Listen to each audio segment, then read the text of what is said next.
ये कान को क्या हुआ आपके?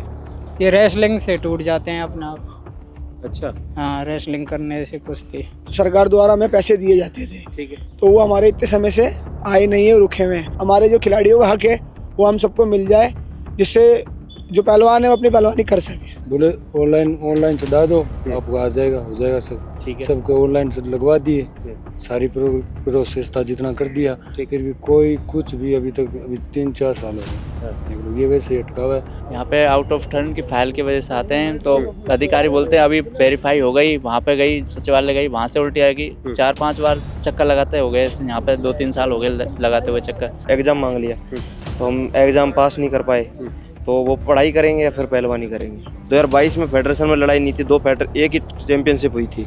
उसके बाद 23 में भी एक चैंपियनशिप हुई, सीनियर की 2 चैंपियनशिप हुई, उसको पैसे मत दो। उसके बाद तो 24 में भी एक चैंपियनशिप हुई, उसके पैसे दो। मैं फ़िलहाल SMS स्टेडियम जयपुर के अंदर हूँ और एक मेरे पीछे जो आपको खिलाड़ी दिख रहे हैं ये सब पहलवान हैं, कुश्ती फेडरेशन की ओर से राज्य का और देश का प्रतिनिधित्व करते हैं अलग अलग प्रतियोगिताओं के अंदर। फ़िलहाल ये लोग यहाँ इसलिए आए हैं क्योंकि एक तो इनका आने का वजह प्रैक्टिस होता है, लेकिन आज ये प्रैक्टिस के लिए नहीं आए हैं। इनके आने की वजह है जो प्रोत्साहन राशि राजस्थान सरकार की ओर से इन खिलाड़ियों को मिलती है वो 2022 से लेकर के अभी तक लंबित है। और इस पूरे मामले को लेकर के यहाँ जो पदक विजेता हैं यहाँ पर फ़िलहाल इकट्ठा हुए हैं। खेल काउंसिल के पास भी गए, उन लोगों ने भी उनसे भी बात की, लेकिन इनको इनकी समस्याओं का समाधान जो है मिलता हुआ फ़िलहाल नज़र नहीं आ रहा है। इसलिए अभी ये लोग यहाँ हैं और इनसे मैं बात करूँगा और जानूँगा कि दिक्कतें है क्या दरअसल। क्या नाम है अभी आपका? मेरा नाम दिशांत गौड़ है, मैं अजमेर से हूँ।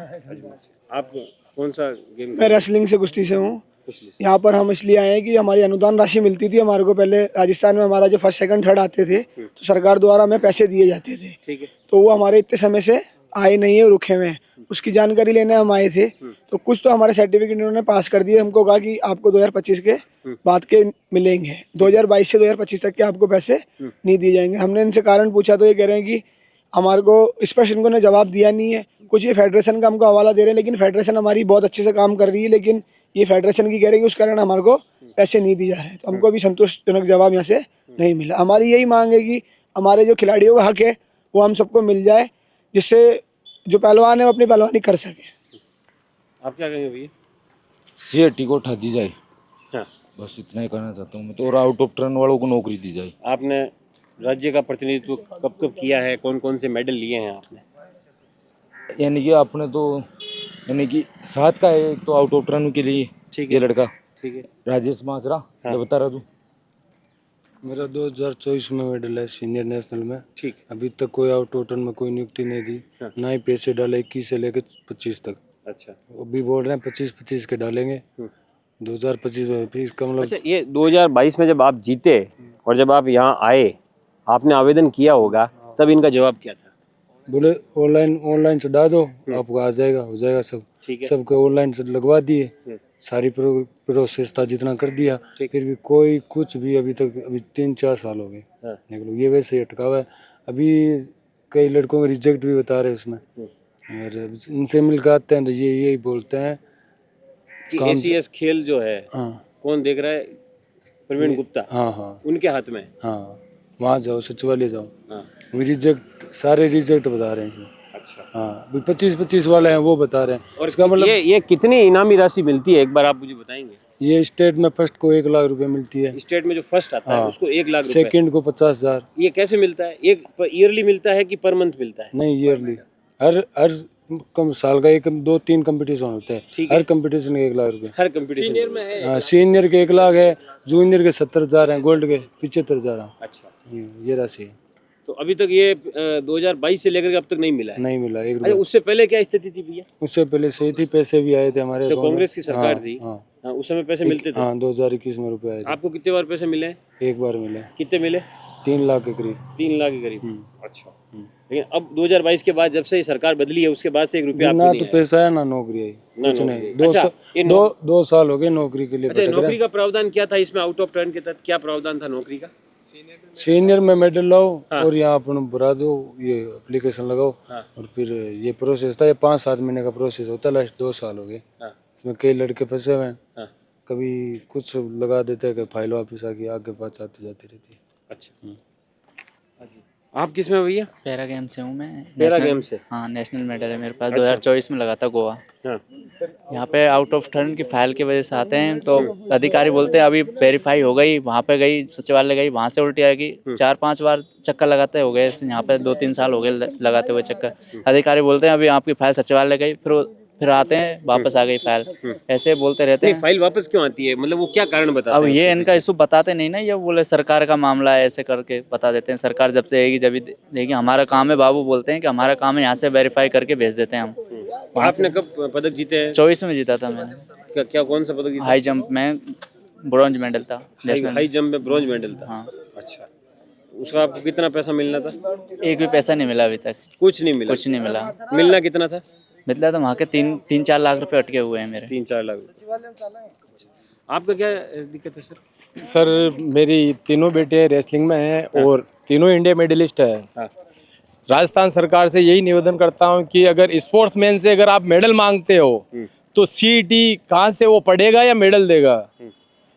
सुबह 5 बजे उठ के अगर मेहनत करता है, 8 बजे वापस, 9 बजे तक वापस सो जाता है, तो शाम को वापस उठ के प्रैक्टिस। अगर मेडल मांगते हो तो इस सीईटी को बिल्कुल खत्म करना पड़ेगा। राजस्थान सरकार से यही निवेदन है कि अगर खिलाड़ी को आप अगर मेडल चाहते हो राजस्थान में तो ये सीईटी बिल्कुल बंद करनी पड़ेगी। अच्छा, आपकी बेटी ने कब कब जीते मेडल? 2016 से अंडर 15 से 2025 तक अभी भी सीनियर में मेडल दिया है। अच्छा। और आउट ऑफ टर्न में यहाँ पर फाइल जमा है। ये एक राजस्थान सरकार से हम निवेदन करते हैं भाई कि खिलाड़ियों को टाइम पे पैसे और टाइम पे आ जाए, तो रोड पे नहीं भटकना पड़े। और रोड पे इधर आओ भैया आप। हाँ, क्या नाम है आपका? मनदीप। क्या आप किस में थे? कुश्ती में? हाँ, रेसलिंग में कब कब मेडल जीते आपने? 2022 से लेके 24 तक। उसके लगातार बाद- जीते? हाँ, उसके बाद चोट लग गई थी पैर में। उससे पहले के जो पैसे हैं वो भी पैसे भी नहीं आए। 2024 में फेडरेशन कप सीनियर में मेडल है, उसमें सीईटी के रूप में वो सीईटी मांगी। उसमें सीईटी में हमारे मतलब उसमें एग्ज़ाम मांग लिया, तो हम एग्ज़ाम पास नहीं कर पाए। तो वो पढ़ाई करेंगे या फिर पहलवानी करेंगे, ये तो इसलिए तो बच्चों की किसी 167 जगह इस बार थी और उससे पहले 57 जगह थी, सारी जगह खाली गई हैं। तो यही मांग है कि इन सीईटी को हटा के या इसमें नौकरी दी जाए स्पोर्ट्समैन को। प्रोत्साहन राशि है उसका? प्रोत्साहन राशि भी 2022 से लेके 24 तक हमारी नहीं थी। 2 फेडरेशन के मामला बता रहे हैं ये कि फेडरेशन में लड़ाई चल रही थी। 2022 में फेडरेशन में लड़ाई नहीं थी, एक ही चैंपियनशिप हुई थी। उसके बाद 23 में भी एक चैंपियनशिप हुई, सीनियर की 2 चैंपियनशिप हुई, उसको पैसे मत दो। उसके बाद तो 24 में भी एक चैंपियनशिप हुई, उसके पैसे दो। ये उनको सबको यूँ बोल रहे फेडरेशन में लड़ाई थी। ये कोई मामला कोई है फेडरेशन का? अच्छा, तो ये लोग जवाब क्या देते हैं? जैसे आपने फाइल लगाई और उसके बाद फाइल जब लौट के आ जाती है तो क्या कहते हैं ये लोग?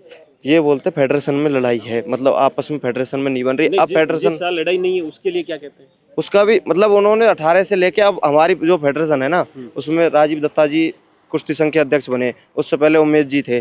तो उसमें क्या उन्होंने आपस में लड़ाई का स्वरूप दे रखा था और इसका और हमको नहीं बताते हैं कुछ भी कि और क्या है क्या नहीं है। ये बस नहीं होता, लड़ाई है बस। हाँ, क्या बताएं? मनोज नाम है, क्या नाम? भरतपुर से। किस में है आप? कुश्ती में कुश्ती में? कब से खेल रहे हैं? 2022 से मेडल है मेरे लगातार। 2022 में? हाँ, नेशनल में नेशनल में 3 मेडल? मेडल। 3 मेडल? हाँ जी। और 24 में? 24 में अब कर रहे हैं तैयारी, चोट के कारण रेस्ट पे हैं फिलहाल। आपको कितनी बार प्रोत्साहन राशि मिली है? एक भी बार नहीं मिली अभी तक तो। अच्छा, एक बार भी नहीं मिली? हाँ जी, और कितनी प्रोत्साहन राशि बनती है आपकी? होंगे 10-12 लाख रुपए तो। अच्छा, हाँ जी, अब क्या हर बार क्या जवाब मिलता है और क्या क्या लौटा देते हैं आपको? यहाँ यही लौटा के भेज देते हैं, आते हैं और थोड़े उस ऑफिस में जाओ, वहाँ होगा ऐसे करते हो। ये कान को क्या हुआ आपके? ये रेसलिंग से टूट जाते हैं अपना आप। अच्छा, हाँ, रेसलिंग करने से कुश्ती। तो ये कान क्या पकड़ते हैं, क्या करते हैं पहलवान नहीं, आपस में? वो झाड़ लगती है ना यहाँ, हाँ, वो अपने आप टूट जाते हैं। तो ये अभी कानों की मांसपेशियां खत्म हो गई क्या इसमें? नहीं, सही है वो तो, सब अच्छा, कुछ सही है। हाँ। सुनाई भी देता है हाँ बराबर? सर। लेकिन हर रेसलर के ऐसे ही देखा है मैंने। हाँ, वो प्रैक्टिस से टूट जाते हैं ना, ज़्यादा गर्म हो जाते हैं, झाड़ वाड़ लगती है अच्छा, इसलिए। फिर दर्द भी करता होगा? हाँ, वो टूटता है जब भी दर्द करता है, अब तो नहीं करता। अब नहीं करता हाँ जी। और अब ये ऐसे ही रहेगा? हाँ जी, ऐसा ही रहेगा। तो कुल मिलाकर के पहलवानों का और खेल काउंसिल जो है यहाँ पर और जो सरकार में जो सचिवालय में जो खेल विभाग है, इनके बीच में कहीं ना कहीं फाइल घूमती है। यहाँ से ये लोग फाइल तैयार करके खेल मंत्रालय भेजते हैं, खेल मंत्रालय से रिजेक्शन होकर वापस फाइल यहाँ आ जाती है। इन सब के बीच में जब हमने यहाँ पर वीरेंद्र पूनिया जो कि द्रोणाचार्य अवार्डी हैं और यहाँ खेल काउंसिल के सर्वे सर्वा है, जब हमने इनसे बात की और हमने इनसे पूछा कि वास्तविकता में कारण क्या है, तो इन्होंने बताया कि हमारी ओर से कोई भी इस प्रकार की मंशा नहीं है कि हम खिलाड़ियों का पैसा रोकें, खिलाड़ियों को परेशान होना पड़े और उनकी प्रैक्टिस रुके। हम चाहते हैं कि राजस्थान के खिलाड़ी देश नहीं दुनिया में नाम रोशन करें, लेकिन कहीं ना कहीं खेल मंत्रालय की शिथिलता या अधिकारियों की लापरवाही या अधिकारियों के द्वारा काम को लटकाना भटकाना, ये जो नीति है, इस नीति के कारण ये जो वास्तविक हकदार है, मैं मानता हूं कि कुछ लोग होंगे जिन्होंने फर्जी सर्टिफिकेट लगाए होंगे, फर्जी नौकरियां ली होगी या फर्जी तरीके से प्रोत्साहन राशि ली होगी, उसकी जांच की जानी चाहिए। लेकिन जो वास्तविकता में जिन लोगों ने मेडल जीते हैं, वास्तविकता में जिन लोगों ने मेहनत की है, अगर उन लोगों को उनका हक नहीं मिलेगा तो राजस्थान खेलों में कैसे आगे बढ़ेगा? और अगर राजस्थान खेलों में आगे नहीं बढ़ेगा तो देश कैसे बढ़ेगा? आप अभी कॉमनवेल्थ गेम्स चल रहे हैं ग्लासगो के अंदर, हालात देख लीजिए आप क्या है, कितने मेडल हम लोगों ने जीते हैं।